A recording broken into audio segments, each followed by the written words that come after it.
Welcome back. You're watching News Desk. Thank you for staying with us.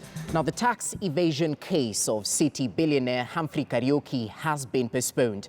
Our reporter Timothy Otieno is following this story and now joins us live from our city centre studios with more on this developing story. Timothy Otieno, a very good afternoon to you.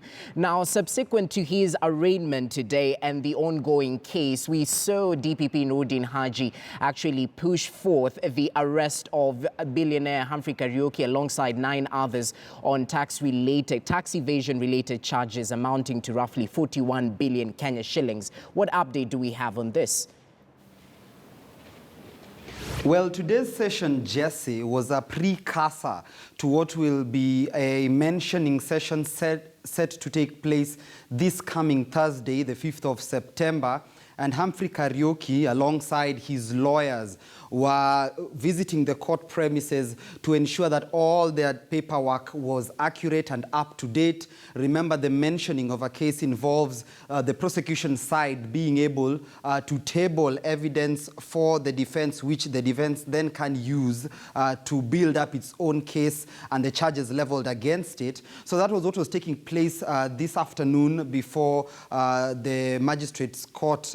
Francis Andai, who heads the criminal wing of the High Court here in Milimani, Nairobi, ahead of that mention that is set for the next 2 days or so. But not only that, Jess, interestingly enough, Tabitha Karanja and her husband, the CEO and chairman of Keroche Breweries Limited, also had their day in court today. They were also having their precursor to their mentioned date ahead of the charges leveled against them. Remember, Keroche Breweries Limited is accused of having failed to pay about 14.4 billion shillings in tax from about January 2015 to June this particular year. So both heads of their institutions were presenting themselves before court to try and marshal and gather as much document needed to defend themselves.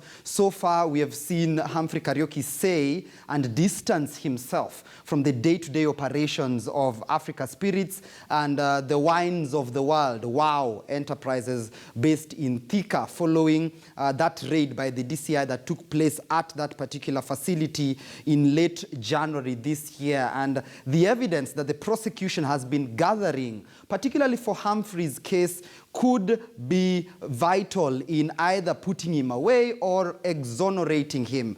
And his defense counsel, who briefly spoke to the media this morning, was saying that they could not indulge much, but were promising that they would fight this to the very end, considering Humphrey himself has since resigned from some of the positions that he held in key corporations outside of this country, and of course, submitting his passports just to ensure and give the court the sense of confidence that he was not a flight risk. So for Humphrey, for Tabitha Karanja and her husband, they were in court this morning, but particularly for Humphrey's case, the real showdown begins on Thursday when that mention comes up before Francis and I at the criminal wing of the High Court. Jesse.